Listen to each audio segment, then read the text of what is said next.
Hello दोस्तों, इस video में हम समझते हैं कार्बोक्सिलिक अम्ल। दोस्तों, हमने एल्डिहाइड और कीटोन को कंप्लीट कर लिया है। अब हम समझेंगे कार्बोक्सिलिक अम्ल, इसका निर्माण कैसे होगा, इसका रासायनिक गुण क्या होंगे और साथ में अभी हम समझेंगे इसका इंट्रोडक्शन और नाम पद्धति। तो इस वीडियो में हम समझेंगे केवल इसका नाम पद्धति, आईयूपीएसी नाम और सामान्य नाम एंड साथ में इसका इंट्रोडक्शन। ठीक है, मतलब थोड़ा बहुत इसके बारे में जानेंगे।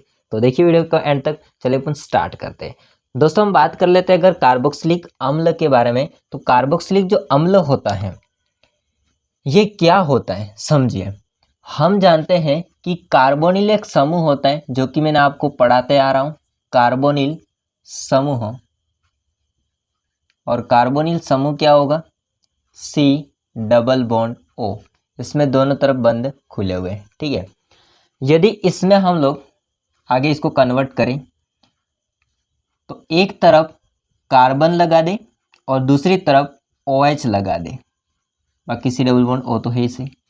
यदि हमने एक तरफ OH लगा दिया और एक तरफ कार्बन, R का मतलब कार्बन श्रृंखला, ठीक है, तो फिर दोस्तों ये आपका बन जाता है कार्बोक्सिलिक अम्ल। क्या बन जाता है, कार्बोक्सिलिक अम्ल। कार्बोनिल समूह होता है C डबल बॉन्ड O, इसके एक सिरे पर हमने कार्बन श्रृंखला या कार्बन जोड़ दिया है और दूसरी तरफ हमने OH समूह को जोड़ दिया है, तो फिर ये क्या बन जाता है, कार्बोक्सिलिक अम्ल। इसका मैं एक एग्जांपल देता हूं आपको ताकि समझ में आ जाए। देखिए CH3 C double bond O और OH, समझ सकते हो आप लोग।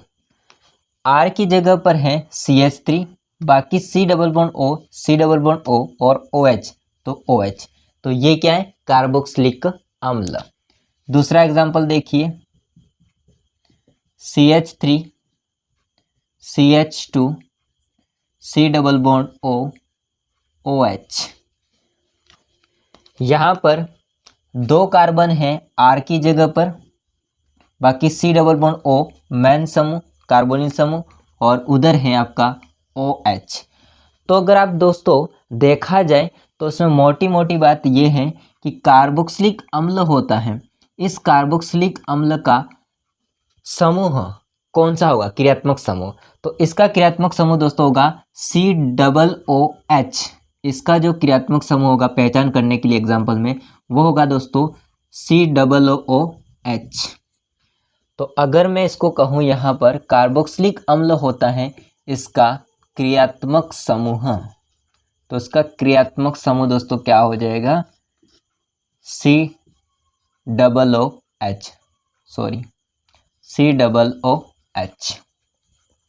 ठीक है, ये होता है।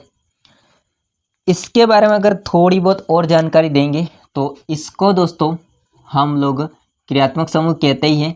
साथ में इसका अनुलग्न जो होता है वो अनुलग्न होता है ओइक अम्ल। हालांकि अभी मैं नाम पद्धति पढ़ाऊंगा, इसमें ये बताऊंगा आईयूपीएसी नाम के अंदर, फिर भी ध्यान रखिए ओइक अम्ल। ठीक है, ये इसका अनुलग्न होता है। अब हम दोस्तों समझते हैं कि कार्बोक्सिलिक अम्ल होता है इसका सामान्य नाम और फिर आईयूपीएसी नाम। सबसे पहले हम बात कर लेंगे सामान्य नाम। तो हेडिंग लगाइए आप लोग, नाम पद्धति। और नाम पद्धति के अंदर दो नाम आते हैं, एक आता है आपका कॉमन नेम जिसको हम बोलते हैं सामान्य नाम पद्धति, इसको बोलते हैं कॉमन नेम सिस्टम। ओके, क्या होता है देखते जाइए।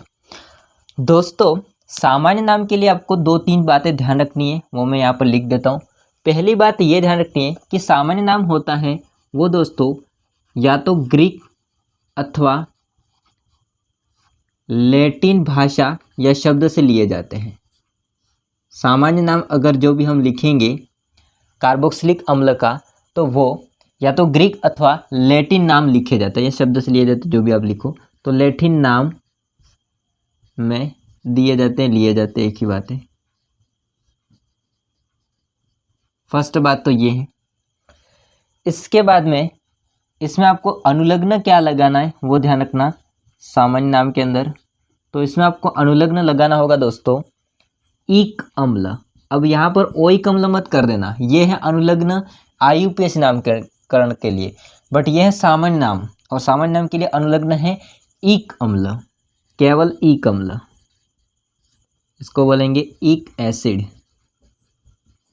ओके, ये ध्यान रखना। अब दोस्तों हम स्टार्ट करते हैं एग्जाम्पल को लेकर के। देखिए दोस्तों, आपके सामने दो एग्जाम्पल लिखे, बाकी आगे हम समझेंगे। एक है HCOOH, आपको पहचान करना आना चाहिए। COOH अगर आ जाता है तो आपका कौन सा है, कार्बोक्सिलिक अम्ल है। अब इसका लिखना है सामान्य नाम पद्धति, और सामान्य नाम पद्धति या तो वो ग्रीक अथवा लैटिन नाम से लिखी जाती है। तो दोस्तों इसको बोलेंगे हम लोग फॉर्मिक अम्ल, इसको हम बोलते हैं फॉर्मिक अम्ल। अब आप सोचोगे कि नाम तो सीधा लिख दिया आपने, फॉर्मिक अम्ल, तो इसका क्या मतलब होता है समझिए। ये जो होता है फॉर्मिक अम्ल, ये हमको मिलता है लाल चींटियों से। किससे मिलता है, लाल जो चींटियाँ होती है ना, काटती है तो सूज जाता है, लाल चींटियों से मिलती है। तो लाल चींटियाँ जो होती है इनको हम लैटिन भाषा में, या इसका जो लैटिन शब्द है वो लैटिन शब्द क्या है चींटियों के लिए, तो वो है दोस्तों फार्मिक। और इस फार्मिक का मतलब होता है चींटियाँ। ठीक है, आ रही बात समझिए। इसका नाम है फॉर्मिक अम्ल। फॉर्मिक अम्ल कहाँ से है, तो लाल चींटियाँ होती है उससे मिलता हमको प्राप्त होता है, और लाल चींटियों को लैटिन शब्द में इसको कहा जाता है फॉर्मिक। और फॉर्मिक का मतलब क्या होता है, इसका अर्थ होता है चींटियाँ। ठीक है, तो इस आधार पर इसको लिया गया है फॉर्मिक अम्ल। बाकी यहाँ पर है CH3COOH, 2 कार्बन है। इसको दोस्तों हम कहते हैं एसिटिक अम्ल। हालांकि आप इसको पढ़ते आ रहे होंगे 11 से। ठीक है, तो इसको कहा जाता है एसिटिक अम्ल। एसिटिक अम्ल कहाँ से मिलता है, तो ये दोस्तों हमको मिलता है सिरके से। कहाँ से मिलता है, सिरके से प्राप्त होता है। और सिरका होता है, इसको हम लैटिन शब्द है इसके लिए एसीटम, एसीटम, ध्यान रखना। हालांकि मैंने इसको ऐसे लिखा है CH3COOH, एसिटिक अम्ल बोलते हैं इसको। ये हमको सिरके से मिलता है, और सिरका होता है, इसको लैटिन शब्द में कहते हैं एसीटम। क्या कहते हैं, एसीटम, और इससे लिया गया है एसिटिक अम्ल। आ रही बात समझे।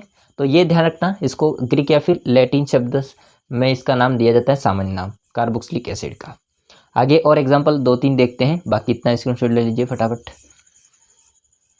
दोस्तों इसके आगे एग्जाम्पल देखिए 2 और सामान्य नाम के अंदर।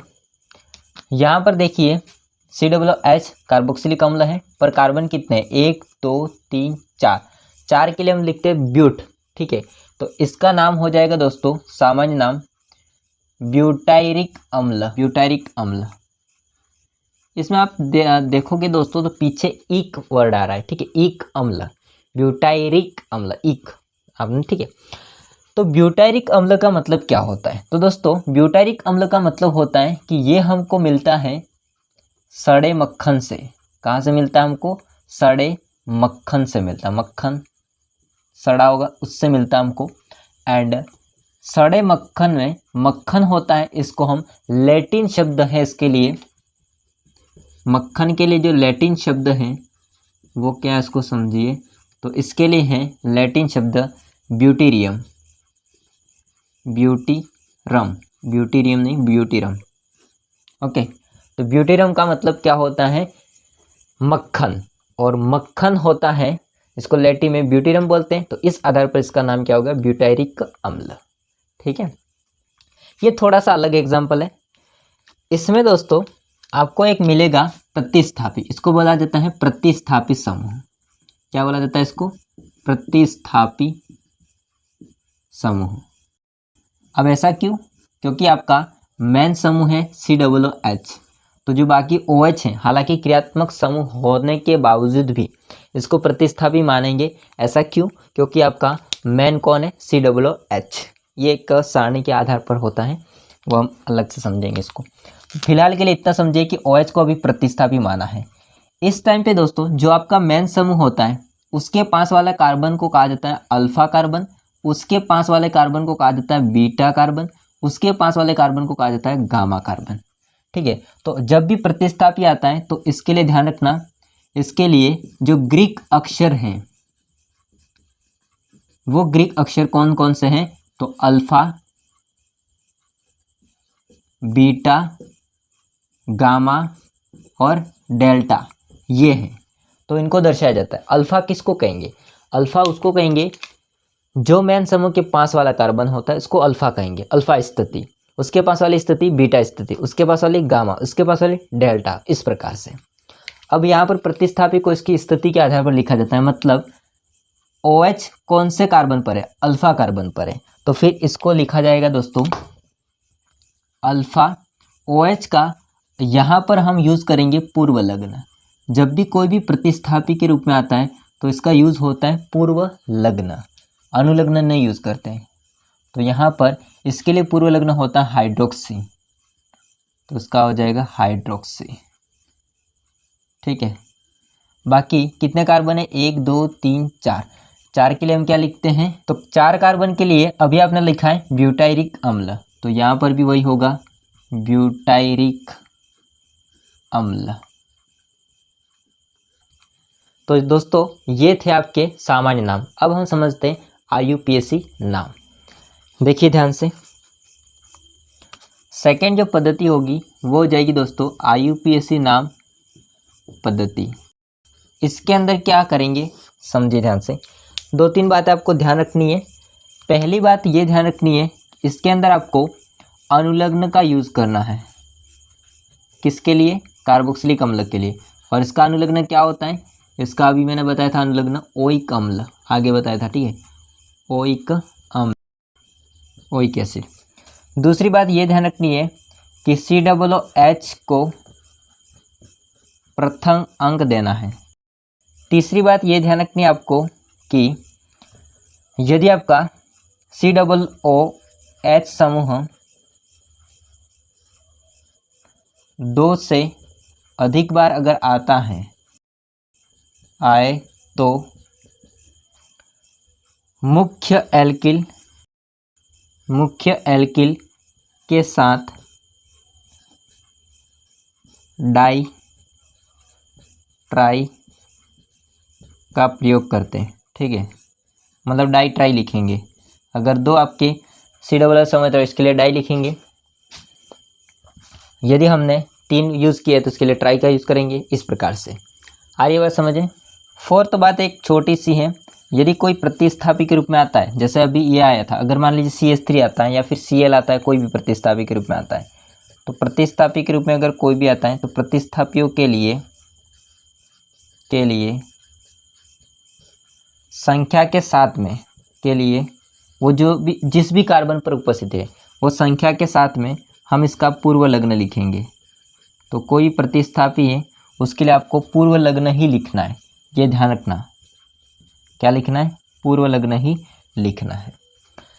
ओके, तो ये 4 बातें हैं। फर्स्ट बात ये है कि क्रियात्मक समूह COOH के लिए ओइक अम्ल अनुलग्न यूज़ करना है। COOH समूह को प्रथम अंक देना है, मतलब इसको प्रायिकता ज़्यादा देनी है। एंड COOH होता है, अगर वो ज़्यादा आते हैं 2 से तो फिर इसके लिए डाई ट्राई टेट्रा ऐसा प्रयोग करेंगे हम लोग। मुख्य एल्किन पहले लिखेंगे, जो भी एल्किन होगा उसका नाम पहले लिखेंगे, उसके बाद में डाई ट्राई का प्रयोग करेंगे। प्रतिस्थापी अगर आता है तो उनको संख्या किस कार्बन पर है उसके साथ में इसका पूर्व लग्न लिखेंगे। क्या होता है एग्जाम्पल के साथ समझते हैं हम लोग। दोस्तों यहाँ पर मैं एग्जाम्पल लिख रहा हूँ, देखिए ध्यान से। फिलहाल के लिए छोटा सा एग्जाम्पल हम आगे देखा वही है HCOOH।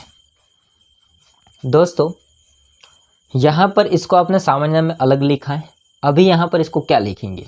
तो दोस्तों अब बात आती है कार्बन की संख्या की काउंटिंग करना। तो यहाँ पर कार्बन की संख्या कितनी है? केवल 1। तो 1 के लिए हम लिखते हैं मैथ, और मैथ के साथ में आपको कार्बन होता है केवल अकेला है तो मेथेन होगा, और मेथेन के साथ में आपको अनुलग्न लगाना है ओइक अम्ल। तो क्या नाम हो जाएगा इसका?